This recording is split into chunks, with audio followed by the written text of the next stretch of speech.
siang hari ini. Bismillahirrahmanirrahim. Assalamualaikum warahmatullahi wabarakatuh. Alhamdulillahirobbilalamin. Puji syukur marilah senantiasa kita sampaikan kepada Allah Subhanahu wa taala, yang mana pada siang hari ini kita masih dapat berkumpul di ruang guru untuk melaksanakan diskusi terkait rencana perubahan sekolah serta diseminasi tentang budaya positif di SMK Negeri 4 Kota Bengkulu ini. Kemudian selawat serta salam marilah juga senantiasa kita sampaikan kepada junjungan kita Nabi besar Sallallahu Alaihi Wasallam. Baiklah Bapak Ibu semua, pada kesempatan siang hari ini kita nanti akan ada dua agenda. Yang pertama adalah diskusi terkait cek 1 2 terkait dengan perencanaan perubahan di sekolah kita. Kemudian yang kedua nanti terkait dengan diseminasi tentang budaya positif nanti yang akan disampaikan oleh Ibu Julina Betsy. Baiklah, untuk mempersingkat waktu, untuk kesempatan pertama kita akan diskusi masalah perubahan sekolah yang nanti akan dipimpin langsung oleh Bapak Kepala Sekolah. Untuk itu kepada Bapak Dr. Paidi kami persilakan. Bismillahirrahmanirrahim. Assalamualaikum warahmatullahi wabarakatuh. Waalaikumsalam warahmatullahi wabarakatuh. Alhamdulillah, puji dan syukur Bapak Ibu teman-teman sekalian. Mari sama-sama kita aturkan kepada Allah SWT di siang menjelang sore hari ini kita dalam keadaan sehat walafiat, sehingga kita bisa melaksanakan tugas sebagaimana biasanya pada siang menjelang sore hari ini. Selawat dan salam juga mari sama-sama kita sampaikan tujuan kita Nabi Muhammad SAW, serta selamat siang menjelang sore bagi teman-teman kami yang menganut keyakinan lain.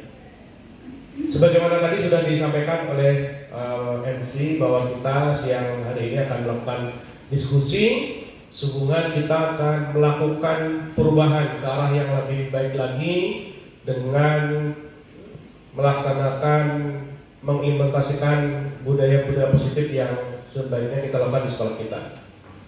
Pada kesempatan ini saya mengajak Bapak dan Ibu teman-teman sekalian, ada 4 bahasan yang sekiranya kita harus menyamakan persepsi. Yang pertama, tentu kita harus melihat potensi apa yang ada saat ini. Kemudian yang kedua, nanti kita lihat tantangan yang menurut Bapak Ibu teman-teman yang harus kita pikirkan. Kemudian nanti kami harapkan juga teman-teman bisa menyampaikan rencana aksi yang akan kita lakukan, dan terakhir nanti proses pembelajaran yang seperti apa yang akan kita lakukan, serta nanti dari calon guru penggerak kita Bu Julina Betsy akan menyampaikan perihal budaya positif yang sebaiknya itu kita terapkan di sekolah kita. Nah, untuk tidak memperpanjang waktu, maka saya berikan kesempatan kepada Bapak dan Ibu teman-teman sekalian bagi yang ingin menyampaikan pandangan, ide, tukar pikiran. Yang pertama, ini berkaitan dengan potensi awal yang sudah kita miliki. Silakan kepada Bapak dan Ibu yang ingin memberikan pendapat berkaitan dengan kondisi awal kita, kekuatan sekolah kita. Menyamakan persepsi. Yang pertama, tentu kita harus melihat potensi apa yang ada saat ini. Kemudian yang kedua, nanti kita lihat tantangan yang menurut Bapak Ibu teman-teman yang harus kita pikirkan. Calon guru penggerak kita Bu Julina Betsy akan menyampaikan perihal budaya positif yang sebaiknya itu kita terapkan di sekolah kita. Nah, untuk tidak memperpanjang waktu, maka saya berikan kesempatan kepada Bapak dan Ibu teman-teman sekalian bagi yang ingin menyampaikan pandangan, ide, tukar pikiran. Yang pertama, ini berkaitan dengan potensi awal yang sudah kita miliki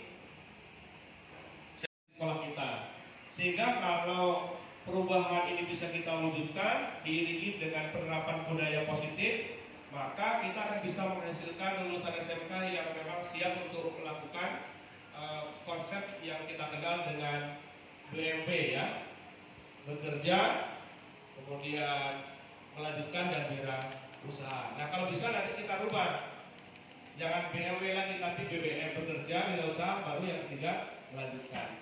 Nah untuk itu kami minta kesediaan dari CGB kita dalam hal ini akan disampaikan oleh Ibu Yulina Wesi. Ya semoga nilai-nilai budaya positif ini nanti bisa kita implementasikan di sekolah kita. Silakan Bu Wesi. Baik, terima kasih banyak Pak atas kesempatannya. Selamat pagi. Implementasikan di sekolah kita. Silakan Bu Wesi. Baik, terima kasih banyak Pak atas kesempatannya. Selamat pagi. Kenapa selamat pagi? Biar semangatnya tetap pagi. Sekali lagi ya. Selamat pagi. Pagi gitu kan? Boleh. Berarti seperti itu ya. Iya. Biar kita terlihat semangat meskipun perutnya. Oke, yang paling selamat pagi. Pagi. Oke, luar biasa. Terima kasih Bapak Ibu karena sudah menyempatkan waktunya untuk menghadiri acara pada siang hari ini. Baik yang seperti yang disampaikan oleh kepala sekolah kita tadi, bagaimana langkah-langkah yang akan kita lakukan ataupun tentang Blue, semuanya bisa kita dapatkan hasilnya itu kuncinya apa? Budaya positif. Nah, Bapak Ibu sudah pernah dengar tentang istilah budaya positif? Belum ya? Nah, berarti ini adalah sesuatu yang baru tapi lama. Ya, saya pun baru dengar. Nah, tapi apa sih budaya positif itu? Nah, kita buka ya. Nah, untuk di budaya positif ini ada beberapa poin atau konsep inti budaya positif. Itu ada berapa ini? Ada 8 ya. Yang pertama, perubahan paradigma belajar. Yang kedua, disiplin positif. Yang ketiga, nilai-nilai kebajikan. Yang keempat, kebutuhan dasar manusia, motivasi perilaku manusia, posisi kontrol guru, keyakinan kelas, dan segitiga restitusi. Nah, kira-kira istilah ini asing nggak? Asing ya bagi kita ya, karena istilahnya baru. Palingan yang kita dengar apa ini ya? Yang itu paradigma belajar, ya itu ya. Oke. Salah.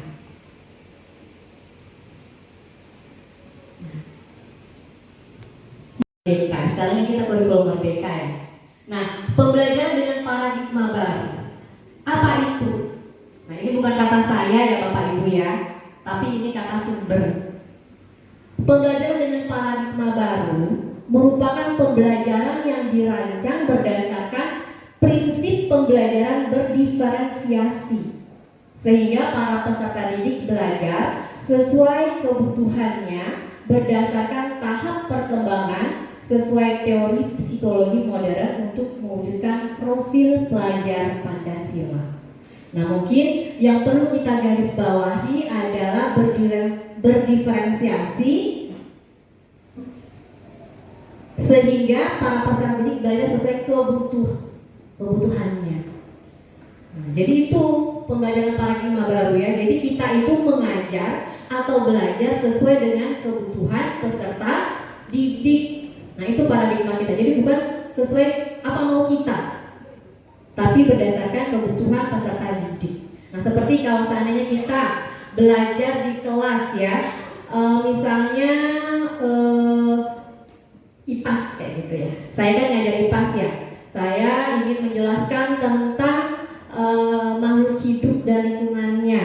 Nah, saya suruh siswa saya mencari atau explore tentang materi tersebut, terus kan arahnya kita suruh mereka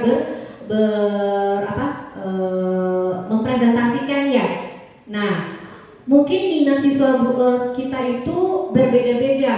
Ada yang dia mau mempresentasikannya itu menggunakan PowerPoint, ada yang maunya langsung menjelaskan ke lapangan mungkin kayak gitu. Nah, jadi cara-cara seperti itu kita sesuaikan dengan kebutuhan belajar peserta didik kita. Nah, itu ya Bapak Ibu ya maksudnya.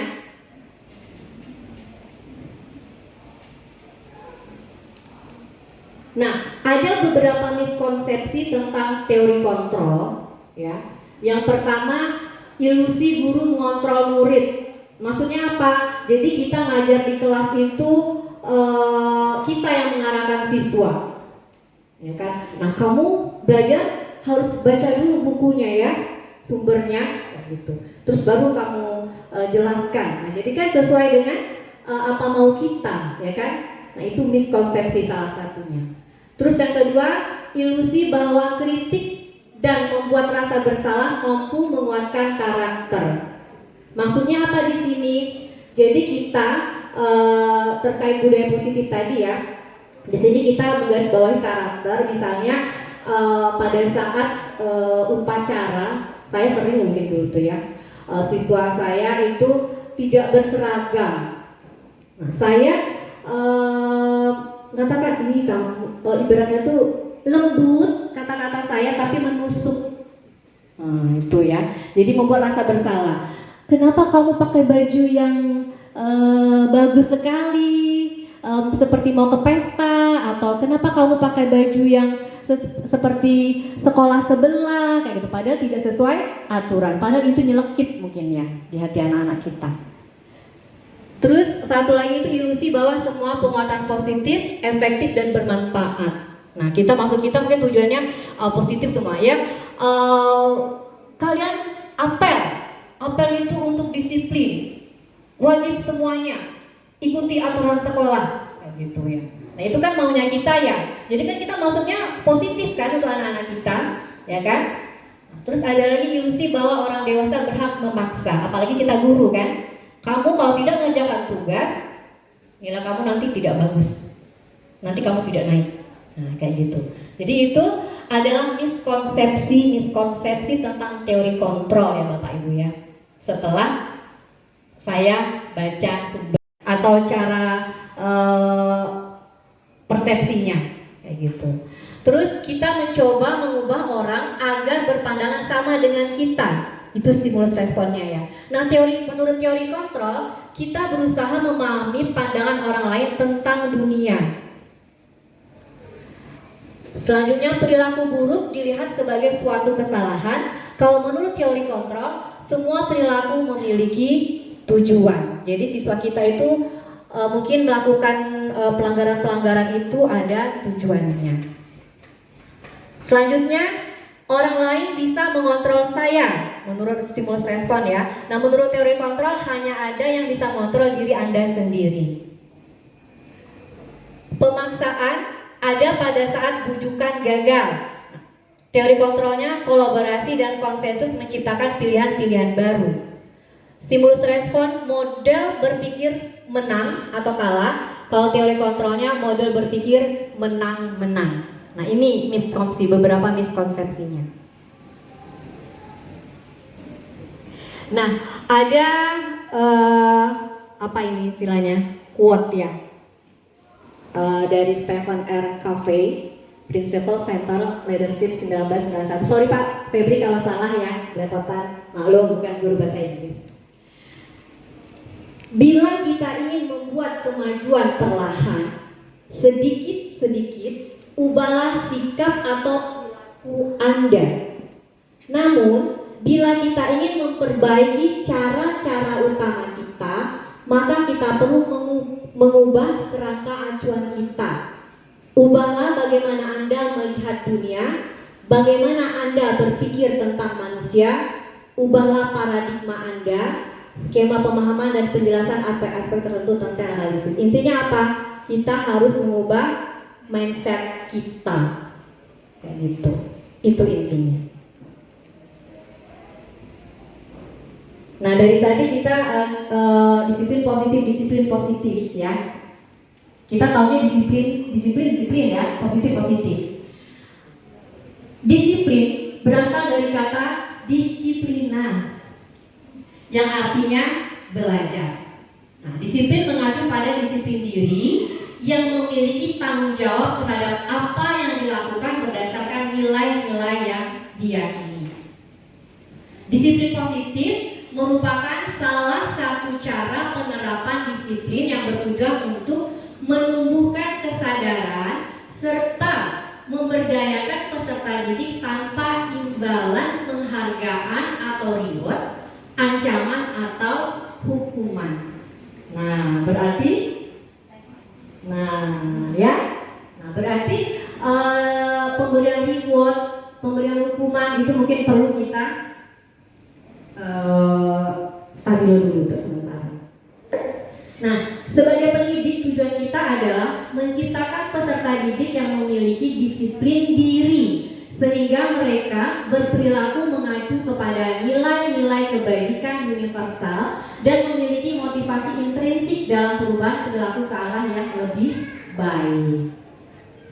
Jadi intinya apa disiplin positif? Intinya itu harus timbul dari dalam diri baik siswa maupun kita sebagai guru.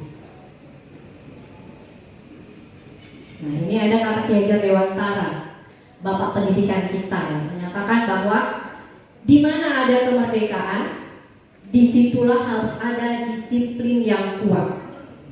Sungguh pun disiplin itu bersifat self-disiplin, yaitu kita sendiri yang mewajibkan kita dengan sekeras-kerasnya. Tetapi itu sama saja, sebab jika kita tidak cakap melakukan self-disiplin, wajiblah penguasa lain mendisiplinkan diri kita. Dan peraturan demikian itulah harus ada kebutuhan dasar manusia seperti yang kita dapatkan tadi ya. Kalau siswa kita itu melakukan misalnya kalau dianggaplah pelanggaran itu mesti ada alasan. Nah, alasannya itu apa? Itu terkait dengan kebutuhan dasar manusia.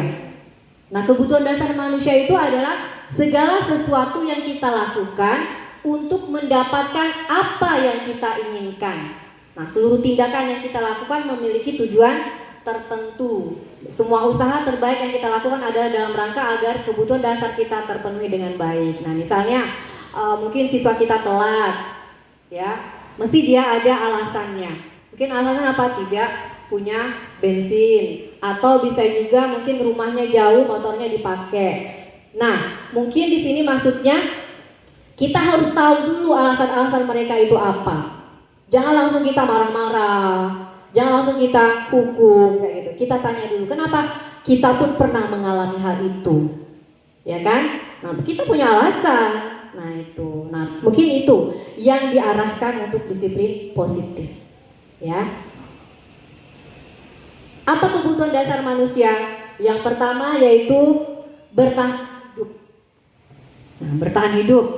Misalnya kita bekerja untuk apa? Untuk makanan, untuk melengkapi pakaian, tempat tinggal, keamanan, kesehatan. Terus kasih sayang dan rasa diterima. Nah, mungkin siswa kita melakukan, mungkin dia kalau upacara tadi ya, minta perhatian ya kan, atau apa kayak gitu. Dia mungkin maunya dia tuh diterima atau diperhatikan kayak gitu. Ya.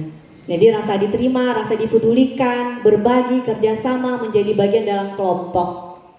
Terus kebutuhan dasar penguasaan. Penguasaan ini misalnya siswa kita mungkin dia sudah melakukan sesuatu yang baik kayak gitu ya, misalnya dia dapat nilai tinggi tapi nggak disenggol-senggol namanya kayak gitu kan. Nah, mungkin dia minta perhatian ya kan. Nah, misalnya dengan mencium temannya, kamu rendah nilainya kayak gitu ya.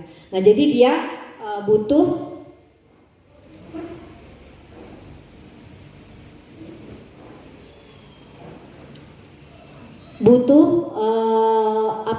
di harga dirinya. Nah, diperhatikan harga dirinya gitu.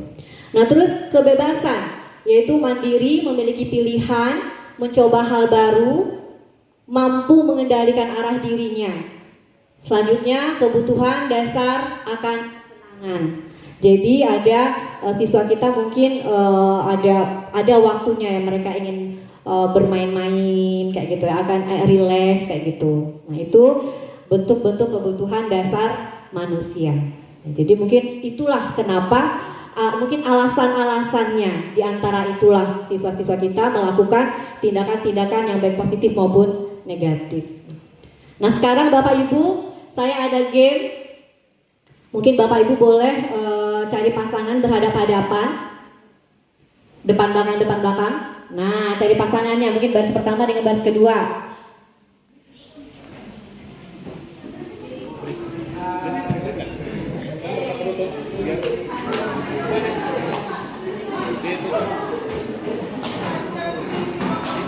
Teman Anda akan melakukan kegiatan cobalah buka. Nah, cobalah buka, jadi Anda adalah A, si A ya, dan teman Anda adalah B. Tugasnya, Anda mengepalkan salah satu tangan Anda. Coba bayangkan bahwa Anda menyimpan sesuatu yang sangat berharga di dalam kepalan tangan Anda. Boleh itu emas, boleh itu motor, boleh itu keyakinan. Boleh, pokoknya sesuatu yang sangat berharga. Ya. Nah, Anda perlu menjaga benda tersebut sekuat tenaga Anda, karena begitu pentingnya untuk kehidupan Anda. Nah, tugas rekan Anda atau yang B adalah mencoba dengan segala cara untuk membuka kepalan tangan Anda. Ya. Teman Anda B boleh membujuk, menghardik, mengintimidasi, memarahi, menggoda, menggelitik, bahkan menawari Anda uang agar Anda bersedia membuka kepalan tangan Anda. Gitu. Dan bergantian. Sudah? Sudah. Oke, sudah? Nah, sekarang pertanyaannya. Sudah ya? Nah, ini pertanyaannya. Apakah Anda atau B membuka kepalan tangan Anda tadi? Dibuka nggak tadi? Dibuka. Mengapa? Kenapa dibuka? Itu dibuka? Tidak dibuka. Oke, boleh dibuka. Itu terserah kita ya. Kenapa tidak dibuka? Saya ingin mempertahankan kekuatan. Itu mati. Mempertahankan harta yang berharganya, ya. Ada yang dibuka? Ada. Pak Hartoni dibuka. Kenapa Pak Hartoni? Karena cara membukanya tadi yang mengerikan. Kekerasan ya, kayak gitu. Oke. Nah, intinya apa? Jadi membuka dengan tidak tadi apa intinya adalah kontrol. Kontrol ya. Kalau kita tidak mau membuka, berarti kita mengontrol diri kita tidak mau, meskipun dengan hardik, dengan dibentak, ya kan? Jadi itu adalah kontrol diri kita, gitu. Nah, kalau yang dibuka tadi mungkin kontrolnya adalah temannya tadi, gitu, ya. Nah, jadi intinya kalau kita kaitkan ke diri kita itu adalah motivasi dari dalam diri. Dari dalam diri kita tidak mau membuka karena itu harta kita yang paling berharga, ya kan? Apapun diancam jatuh kita tidak mau, kayak gitu. Ya, jadi intinya adalah motivasi dari dalam diri.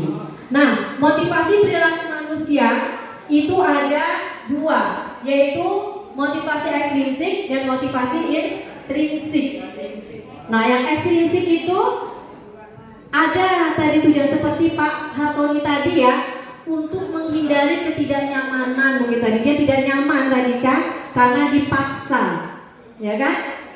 Atau bisa juga untuk mendapatkan imbal. Pak Tony tadi minta imbal, Pak Tony? Iya. Atau bisa juga untuk minta imbalan dari orang lain.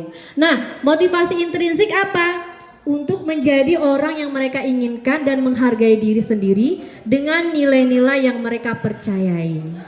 Nah, Bapak Ibu, terkait budaya positif ini, motivasi inilah yang akan kita tanamkan di diri siswa kita. Jadi dia melakukan segala sesuatu itu berdasarkan motivasi dari dalam dirinya. Ya, dia datang tepat waktu sekolah itu karena ada kebutuhan dasar manusia seperti yang kita dapatkan tadi ya. Kalau siswa kita itu melakukan misalnya kalau dianggaplah pelanggaran itu mesti ada alasan. Nah, alasannya itu apa? Itu terkait dengan kebutuhan dasar manusia. Nah, kebutuhan dasar manusia itu adalah segala sesuatu yang kita lakukan untuk mendapatkan apa yang kita inginkan. Nah, seluruh tindakan yang kita lakukan memiliki tujuan tertentu. Semua usaha terbaik yang kita lakukan adalah dalam rangka agar kebutuhan dasar kita terpenuhi dengan baik. Nah, misalnya mungkin siswa kita telat, ya, mesti dia ada alasannya. Mungkin alasannya apa? Tidak punya bensin, atau bisa juga mungkin rumahnya jauh, motornya dipakai. Nah, mungkin di sini maksudnya kita harus tahu dulu alasan-alasan mereka itu apa. Jangan langsung kita marah-marah, jangan langsung kita hukum kayak gitu. Kita tanya dulu, kenapa? Kita pun pernah mengalami hal itu, ya kan? Nah, kita punya alasan. Nah itu, nah mungkin itu yang diarahkan untuk disiplin positif, ya. Apa kebutuhan dasar manusia? Yang pertama yaitu bertahan hidup. Nah, bertahan hidup. Misalnya kita bekerja untuk apa? Untuk makanan, untuk melengkapi pakaian, tempat tinggal, keamanan, kesehatan. Terus kasih sayang dan rasa diterima. Nah, mungkin siswa kita melakukan, mungkin dia apa tadi kalau upacara tadi ya, minta perhatian ya kan, atau apa kayak gitu. Dia mungkin maunya dia tuh diterima atau diperhatikan kayak gitu. Ya. Jadi rasa diterima, rasa dipedulikan, berbagi, kerjasama, menjadi bagian dalam kelompok. Terus kebutuhan dasar penguasaan. Penguasaan ini misalnya siswa kita mungkin dia sudah melakukan sesuatu yang baik kayak gitu ya, misalnya dia dapat nilai tinggi tapi nggak disenggol-senggol namanya kayak gitu kan. Mungkin dia minta perhatian ya kan. Nah, misalnya dengan mencium temannya, kamu rendah nilainya kayak gitu ya. Nah, jadi dia butuh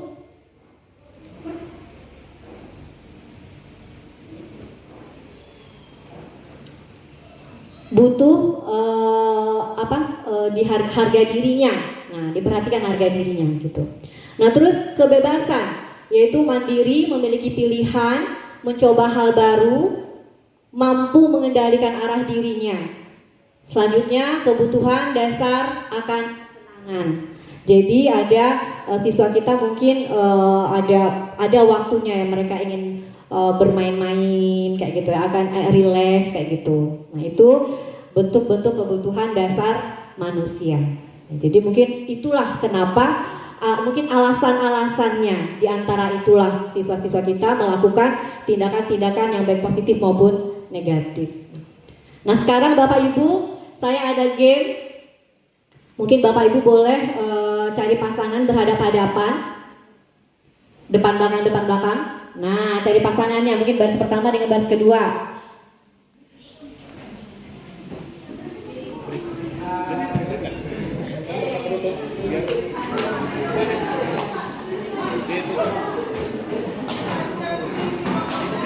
Tentukan, mungkin yang sering kita lakukan itu berbentuk hukuman atau konsekuensi. Boleh Bapak Ibu buka Google-nya, kita mainmenti.com, silakan.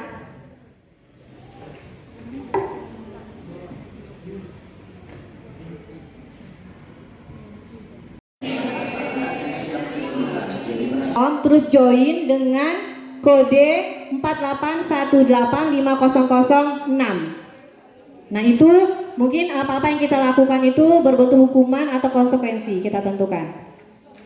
Sudah? Belum ada ini yang bergabung? Sudah? Itu apa konsekuensi dan restitusi?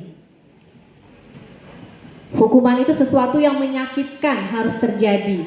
Konsekuensi sesuatu harus terjadi. Restitusi merupakan pilihan. Nah ini, silahkan Bapak Ibu dibaca. Ya kan, kalau hukuman korban mendapatkan keadilan, kalau konsekuensi korban bisa diabaikan, kalau restitusi korban mendapatkan ganti. Tuh, kita lanjut. Nah, itu tadi ya beberapa contoh yang pernah kita lakukan, ya kan? Kita menghukum atau sebagai posisi konsekuensi. Nah, kita sebagai guru ada 5 posisi kontrol guru. Apa? Sebagai penghukum, pembuat merasa bersalah, teman, pemantau, atau manajer. Nah, di posisi mana kita? Kebanyakan. Penghukum? Bisa jadi. Pemantau? Bisa jadi. Kita lihat ya, apa sih posisi kontrol guru ini? Nah, penghukum. Contohnya ya, hormat pada bendera selama 1 jam. Berarti kita hukum. Pembuat merasa bersalah. Berapa kali ibu bapak harus memberitahu kamu? Kamu selalu saja mengecewakan ibu bapak. Nah itu kita kan, berarti anak itu kita buat merasa bersalah. Ini kalau kasusnya tidak memakai atribut ya. Nah posisi teman, ayo dong ikuti aturan sekolah. Tolong bantu ibu bapak ya sekali ini. Ya sudah, tidak apa-apa. Lain kali jangan sampai berbuat seperti ini lagi ya. Nah itu posisi kita sebagai guru ya, sebagai teman. Pemantau, kasusnya sama. Kamu sudah melanggar peraturan sekolah, kamu tahu konsekuensinya. Setelah upacara kamu beli atributnya ke koperasi dan jangan diulang lagi. Nah itu pemantau. Jadi dia harus mengikuti aturan ya kan, pemantau. Nah manajer, apakah kamu tahu kesalahanmu? Kira-kira bagaimana kamu memperbaiki kesalahanmu? Nah itu posisi manajer. Kalau manajer kan seperti itu ya, kamu melakukan kesalahan, kamu yang mencari solusi, seperti itu. Nah, kalau kata-katanya seperti ini, kira-kira posisi kontrol apa ini? Saya kecewa sekali dengan kamu. Apa tadi? Pembuat rasa bersalah. Nah, kata-kata itu ya, meskipun lembut tapi nyelekit. Kamu tidak pernah benar melakukannya. Nah, ini biasanya sesuai dengan kurang ya, pemantau ya kan. Nah ini apa rencanamu untuk menyelesaikan masalah ini? Itu manajer. Ayolah lakukan demi bapak ibu ya. Itu teman. Kamu tidak pernah mendapat nilai jika tidak mengerjakan tugas. Berarti mengancam, berarti penghukum ya. Sering kita lakukan ya bapak ibu ya. Nah, sebelum untuk sebagai tadi ya posisi-posisi tadi ya, ada 5 tadi. Nah, yang diharapkan itu apa sebagai kita seorang guru? Yang paling diharapkan adalah posisi sebagai seorang manajer. Nah, itu manajer. Jadi penghukum, kalau kita sudah tahu kita merasa penghukum, mungkin bisa kita kurangi ya. Kontrol juga kita mengarah ke manajer. Nah untuk buat manajer itu, posisi manajer tentu kita harus dulu membuat keyakinan kelas, ya kan? Keyakinan kelas. Itu apa? Baru dengar ya Bapak Ibu ya? Karena diliarkan dengan keyakinan kelas. Kita nanti kita usahakan kita membuat keyakinan kelas. Termasuk keyakinan sekolah. Misalnya guru kenapa terlambat, nah, kita buat keyakinan sekolahnya. Nah ini keyakinan kelas itu bersifat abstrak ya, berupa pernyataan universal, dibuat dalam pernyataan positif, sedikit saja agar mudah diingat ya, nggak panjang-panjang, sesuai dengan kondisi kelas dan sekolah sehingga mudah diterapkan. Semua warga sekolah atau warga kelas dilibatkan saat membuat keyakinan kelas. Nah ini Bapak Ibu biasanya kalau seandainya sebelum belajar itu biasanya ya guru-guru atau wali kelas di awal belajar. Nah ini kemarin saya pas saat mulai belajar itu saya membuat keyakinan kelas, suruh anak-anak itu kira-kira aturan kelasnya pada saat itu seperti apa. Apakah kalau bertanya harus raise hand dulu atau boleh keluar masuk atau tidak kayak gitu. Tapi intinya itu adalah keyakinan-keyakinan sesuai dengan kebajikan tadi, ya. Nah, arahnya ke Bapak Ibu tidak tertarik mencari siapa yang salah, tapi Bapak Ibu ingin mencari solusi dari permasalahan ini. Kamu berhak merasa begitu. Nah, seperti itu. Terus pada langkah yang kedua yaitu validasi tindakan yang salah. Maksudnya yaitu perilaku itu berupaya memenuhi suatu kebutuhan tertentu. Itulah tadi kita kebutuhan dasar manusia tadi ya. Nah, itu kita validasi tindakan siswa kita yang salah tadi. Misalnya dengan kata-kata, padahal kamu bisa melakukan yang lebih buruk dari ini. Atau kamu pasti punya alasan mengapa melakukan hal ini. Kamu patut bangga pada dirimu sendiri karena kamu telah melindungi sesuatu yang penting buatmu, dan seterusnya. Nah, langkah selanjutnya yaitu menanyakan keyakinan. Apa kalimatnya yang kita arahkan, yaitu apa yang kita percaya sebagai kelas atau keluarga. Misalnya kira-kira kalau kita sudah buat keyakinan kelas tadi ya, kira-kira keyakinan kelas apa yang kamu langgar. Nah misalnya siswa tadi, ini ada siswa kita yang telat.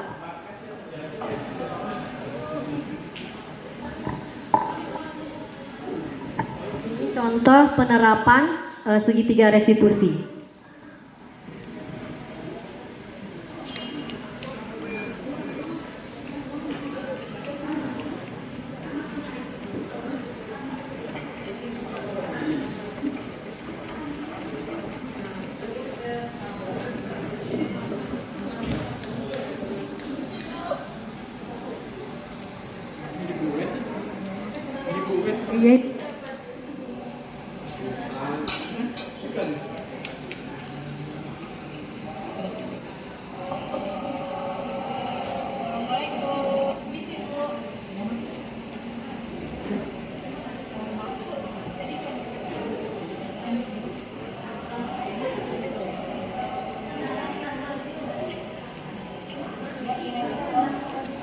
Suaranya kurang ya.